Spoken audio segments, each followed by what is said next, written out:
حضرت عبداللہ بن مسعود رضی اللہ تعالیٰ عنہ فرماتے ہیں کہ میں نے رسول اللہ صلی اللہ علیہ وسلم اور حضرت ابوبکر صدیق اور حضرت عمر رضی اللہ تعالیٰ عنہ کے ساتھ نماز پڑھی، پس انہوں نے تکبیر اولیٰ کے سوا رفع دین نہیں کیا۔ یہ روایت دارقطنی، باب ذکر تکبیر رفع دین، حدیث نمبر 25۔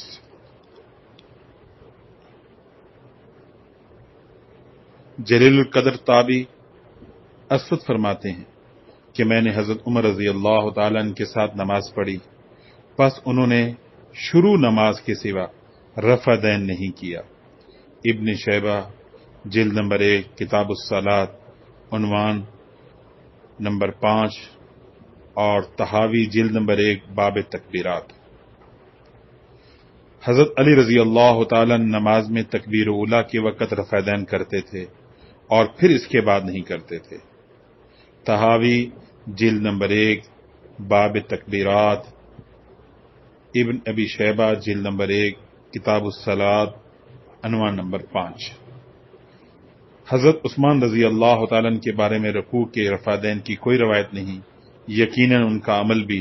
تینوں خلفاء کی طرح شروع نماز کے سوا رفع دین نہ کرنا ہے۔ امام ابراہیم نخعی رحمۃ اللہ علیہ کہتے ہیں کہ حضرت عبداللہ بن مسعود رضی اللہ تعالیٰ نماز میں شروع نماز کے سوا رفع دین نہیں کرتے تھے۔ جلیل القدر تابعی حضرت مجاہد ابن عمر رضی اللہ تعالیٰ کے بارے میں لکھتے ہیں کہ میں نے ان کو نماز کے شروع کے سوا رفع دین کرتے ہوئے نہیں دیکھا۔ ابن ابی شیبہ کتاب الصلاۃ عنوان نمبر 5 روایت نمبر 13، طحاوی جلد نمبر 1 باب تکبیرات۔ حضرت ابو ہریرہ رضی اللہ تعالیٰ کے بارے میں فرماتے ہیں، ابو جعفر قاری رحمۃ اللہ سے مروی ہے کہ حضرت ابو ہریرہ رضی اللہ تعالیٰ نے ہمیں نماز پڑھائی کرتے تھے، تکبیر ہر اونچے نیچ پر کہتے اور رفع دین شروع نماز کی تکبیر پر کرتے۔ موطا امام مالک باب افتتاح الصلاۃ۔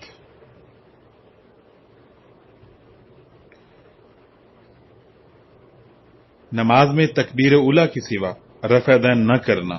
رسول اللہ صلی اللہ علیہ وسلم کی سنت ہے، جس پر عمل کرنے میں خلفائے راشدین ابن مسعود رضی اللہ تعالیٰ عنہ، ابن عمر رضی اللہ تعالیٰ عنہ، حضرت ابو ہریرہ رضی اللہ تعالیٰ عنہ، متعدد اہل علم صحابہ اکرام رضی اللہ تعالیٰ عنہ، اکابرین تابعین میں سے جلیل القدر محدث و فقی علقمہ بن و اسود، 500 صحابہ اکرام رضی اللہ تعالیٰ عنہ کی زیارت کا شرف رکھنے والے تابعی امام شعبی، عشرہ مبشرہ میں سے 10 کے 10 حضرات سے ملاقات کا شرف رکھنے والے اکیلے تابعی قیس بن ابی حازم، 120 صحابہ اکرام رضی اللہ تعالیٰ عنہ کے شاگرد عبد الرحمن بن ابی لیلہ، 38 صحابہ اکرام رضی اللہ تعالیٰ عنہ کے شاگرد ابو اسحاق سبی، تابعین کے دور میں مکہ مکرمہ کے قاضی عباد بن عبداللہ بن زبیر، حدیث کی پرکھ کے مستند ماہر امام ابراہیم نخعی، بے شمار محدثین فقہا کے مقتدی امام ابو حنیفہ رحمۃ اللہ علیہ، مدینہ منورہ کے محدث و فقی امام مالک رحمۃ اللہ علیہ، حدیث اور فقہ کے مستند امام سفیان ثوری رحمۃ اللہ علیہ، امام شافعی کے استاد ہیں، امام محمد اور امام وقی امام احمد بن حنبل رحمۃ اللہ علیہ کے استاد حدیث ہیں، امام ابو یوسف حافظ الحدیث علامہ زلعی، حافظ الحدیث علامہ مردینی، حافظ الحدیث علامہ عینی، حضرت علی ابن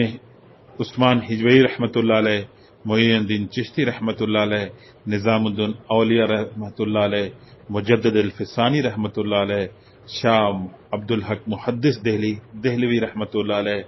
شاہ ولی اللہ محدث دہلی رحمۃ اللہ علیہ، مفسر اعظم علامہ محمود آلوسی رحمۃ اللہ علیہ، شاہ عبدالعزیز محدث دہلوی رحمۃ اللہ علیہ، اور شاہ محمد اسحاق محدث دہلوی رحمۃ اللہ علیہ، پھر اس کے بعد آج تک کے لاکھوں مفسرین، محدثین اور فقہ شامل ہیں کہ یہ رکوع میں جاتے ہوئے اور رکوع سے سر اٹھاتے وقت رفع دین نہیں کرتے تھے. صرف رفع دین جب نماز شروع ہوتی کانوں تک ہاتھ لے جاتے تھے، اور رکوع میں جاتے ہوئے اور رکوع سے اٹھاتے ہوئے یہ تمام حضرات رفع دین نہیں کرتے تھے. اس کا حوالہ ہے حضرت پروفیسر ڈاکٹر ابوالکلام صدیقی صاحب کی کتاب نماز کے چند مسائل